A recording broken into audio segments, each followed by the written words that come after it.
La secrétaire générale adjointe des Nations Unies et secrétaire exécutif de la Commission économique pour l'Afrique, Madame la secrétaire exécutive adjointe, chère Hanan, Excellences, Mesdames et Messieurs les représentants du corps diplomatique accrédité à Dakar, Mesdames et Messieurs les représentants des organisations internationales et intergouvernementales, Mesdames et Messieurs les experts des États membres de la CIA, honorables invités, chers participants. C'est avec un réel plaisir que je préside ce matin au nom des autorités sénégalaises, en particulier le ministre des Finances et du Budget et le ministre de l'Économie, du Plan et de la Coopération, la cérémonie d'ouverture de la réunion du comité d'experts préparatoire de la 54e session de la conférence des ministres africains des Finances, de la planification et du développement économique de la Commission économique des Nations Unies pour l'Afrique. Permettez-moi, avant tout propos, d'exprimer la profonde gratitude des autorités sénégalaises à l'égard de la Commission économique pour l'Afrique d'avoir porté le choix sur notre pays, le Sénégal, afin d'abriter cette rencontre de très haut niveau. Je voudrais aussi saluer et remercier tous les pays et organisations qui ont répondu à l'invitation de la CIA et du gouvernement du Sénégal. Votre présence massive témoigne de notre ambition commune de poursuivre ensemble nos objectifs de développement économique et social durable. À toutes et à tous, je souhaite la cordiale bienvenue au Sénégal, pays de la Teranga. Mesdames et Messieurs, chers invités, comme vous le savez, le monde vit depuis 3 ans maintenant une crise sanitaire et économique sans précédent qui a fini de bouleverser l'ensemble des économies des pays du monde. Notre continent a été plus que nulle part ailleurs affecté par la pandémie de Covid-19, ce qui appelle de notre part des réponses coordonnées et concertées afin de relever ensemble les multiples défis de bâtir des systèmes éducatifs et sanitaires plus performants, plus résilients, construire des infrastructures routières, ferroviaires, portuaires et aéroportuaires de qualité, lutter contre les effets du changement climatique sur nos populations et sur nos économies. Dans ce contexte, l'urgence est de trouver les ressources nécessaires en vue de financer les grandes priorités identifiées dans l'agenda 2063 et réaliser le programme de développement durable à l'horizon 2030. En effet, la pandémie a considérablement accru les besoins de financement estimés à plus de 154 milliards de dollars par an, pendant que les ressources intérieures de nos États ont connu un resserrement. C'est pour cette raison que la problématique du financement de la relance des économies africaines occupe actuellement la première place du débat international sur le financement du développement. C'est justement dans l'esprit d'apporter une contribution aux réponses pertinentes à cette lancinante question que s'inscrit le thème de l'édition 2022 de cette conférence ministérielle, à savoir financer la relance de l'économie de l'Afrique innover. Le choix de ce thème nous invite à compter d'abord sur nos propres moyens. Plus qu'une invitation, il nous impose d'accroître la mobilisation des ressources intérieures, notamment en renforçant la capacité des administrations fiscales et douanières à collecter plus de ressources. En limitant au strict minimum les dépenses fiscales et en les réorientant vers les programmes à fort impact. En luttant contre les flux financiers illicites qui font perdre au continent chaque année plus de 83 milliards de dollars. Nous devons aussi être plus innovants dans la mobilisation de l'épargne du public, y compris la diaspora, à travers de nouveaux instruments. D'ailleurs, c'est dans ce cadre que notre pays est en train d'expérimenter de nouveaux mécanismes, notamment le Fonds commun de placement à risque et le programme de préparation des projets. Nous ne devons pas également perdre de vue les opportunités offertes par d'autres mécanismes de mobilisation de l'investissement privé, tels que les partenariats publics-privés, la monétisation des crédits carbone et les fonds climat. Les orientations que je viens de partager ne pourront produire leurs effets sans la mise en œuvre véritable de réformes hardies dans des secteurs clés pour asseoir un environnement des affaires.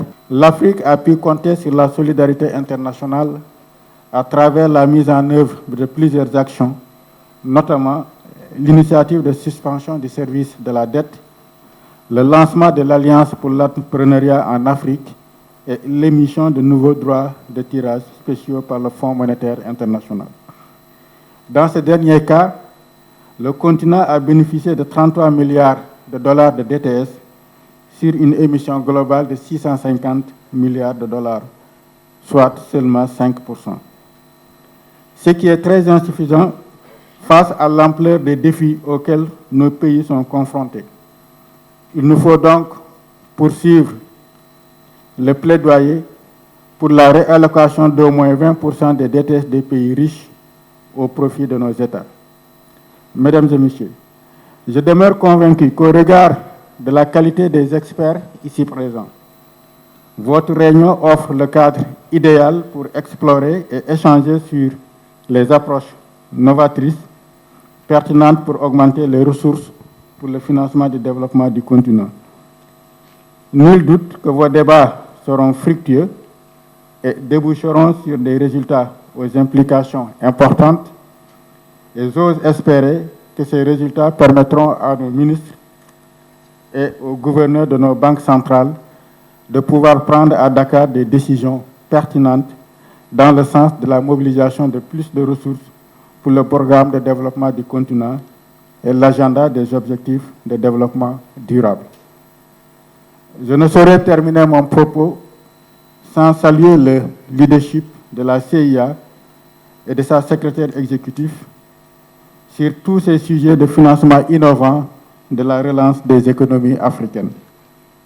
Le rôle de la CIA a été décisif dans le plaidoyer, la mutualisation de la réflexion et l'harmonisation des propositions des autorités africaines. Je remercie aussi les membres du comité de pilotage des commissions techniques et l'équipe de la CIA pour les efforts qui ont été déployés, lesquels efforts ont permis de démarrer les travaux de la 54e session de la conférence ministérielle dans d'excellentes conditions. Et j'invite toutes ces équipes-là à maintenir le même niveau d'engagement pour faire de cette conférence un succès. Je souhaite plein succès à vos travaux et vous remercie de votre aimable attention. Merci beaucoup, M. Aliou Ndiaye, secrétaire général du ministère de l'économie, du plan de la coopération internationale de la République du Sénégal. Merci, je vous remercie de ces observations perspicaces. Je pense que les experts ont pris bonne note de ces observations qui vont nous aider à enrichir les débats au cours de ces sessions de la réunion des experts. Avant d'essayer de rejoindre encore Madame la secrétaire exécutive, Madame Songwe, je voudrais rappeler tous les participants dans la salle que les interprétations sont disponibles. Il faut que vous puissiez utiliser. Il y a l'anglais, il y a le français, il y a l'arabe. Et pouvoir profiter de ce service qui est disponible dans la salle. Je vous remercie. Nous allons, une fois de plus, essayer de rejoindre, d'inviter à présenter le secrétaire exécutif de la Commission économique pour l'Afrique, Madame Vera Songwe, à prononcer son discours d'ouverture. virtuellement. Est-ce que Mme Vera Songwe est disponible pour pouvoir intervenir? Merci beaucoup, je suis désolée. Je pense que je vais juste intervenir très brièvement pour vous dire bonjour et pour vous dire que je suis là. Mais étant donné que notre connexion est très instable, je passerai la parole peut-être après 2-3 minutes à la secrétaire adjointe, à l'ex-secrétaire exécutif adjoint pour continuer l'intervention. Donc, je lui demande de se préparer un peu au cas où nous avons un problème de connexion. D'abord, je commence par vous remercier, Monsieur le Président de la séance, et évidemment à remercier le Sénégal et tous les membres du gouvernement du Sénégal pour avoir accepté cette réunion au Sénégal et pour toute leur générosité et leur bienveillance à s'assurer que nos délibérations aujourd'hui puissent bien commencer. Je remercie évidemment le ministre de Finances, le ministre du Plan et le ministre de Développement et de l'Économie pour toutes les dispositions qu'ils ont prises. Aussi, peut-être je passerai en anglais rapidement. Le thème, the theme of this year's Conference of Ministers is Financing Africa's Recovery, Breaking New Ground. It provides the context for us to deliberate on an important topical issue of concern for all our member countries and helps us to examine the challenges and opportunities associated with improving the quality and scale of African development financing to support the long-term recovery from the COVID-19 pandemic, as well as to enhance our resilience to external shocks. Distinguished ladies and gentlemen, experts, reflecting on ECA's achievements in the past year, despite all the difficulties, I think we can safely say that the Commission has been busy supporting and working in coordination and collaboration with African ministries of finance, planning and economic development, as well as central bank governors to see how we can get out of the crisis. The theme of last year was Africa's sustainable industrialization and diversification in the digital era in the context of COVID-19. In that context, 9 resolutions related to what the ECA was supposed to do were passed. I will break them down into 4 segments to give you an update on what we have done. There was a particular focus on how to foster investment, as well as the integration of supply chains, which is undoubtedly linked to the theme of this year's conference. You will see when my colleagues present all the work that has been done in this area. But we are particularly proud of the work we've done with our national competitiveness strategies across many countries. I hope you will all look at what we've done for your countries and take that to heart and see how we can continue to work with you as we go forward. We have also, as part of the work that we're doing, developed an evidence-based advocacy tool called the Continental Free Trade Area Country Business Index, ACBI for short. This is a key instrument that would look at how well we are doing across countries to improve trade and ensure that financing moves across borders. Continuing with the need for mobilizing finance, the Commission was also tasked to maintain a convening platform for African policymakers and other relevant stakeholders, as well as advocating for the issuance of additional resources to help us stave the crisis, but also for investments in the CFTA. The ECA was requested to assist in strengthening member states' statistical capacity and to ensure that key targets and indicators of the 2030 agenda and the 2063 agenda were incorporated into our national development plans. Following the resolution that ECA has created a web-based integrated planning and reporting toolkit to assist member states in harmonizing continental development agendas. I hope that the IPRT tool, which we have created, will also be in evidence during this week as we have discussions among the experts, so that you can see and hopefully help us improve on the tool, but also get your countries to adopt that tool. Third, and possibly the most important grouping of resolutions, relates to taking care of our fellow Africans. The Council highlighted that the Economic Commission for Africa should continue to advocate for an equitable distribution and access to COVID-19 vaccines. The ECA has helped to secure vaccine doses and has been assisting member states in their process to purchase COVID-19 vaccines. Yes, we have done that, but we see that many countries are not taking the vaccines. On average, we have less than 12% of our population, of the vaccinated population today. We do need to do more, we do need to do better. Many of our countries have vaccines in countries, but are not being used, and we need to continue to advocate for increased vaccinations. I think as we all see, COVID is coming back again in South Africa. I think it's rearing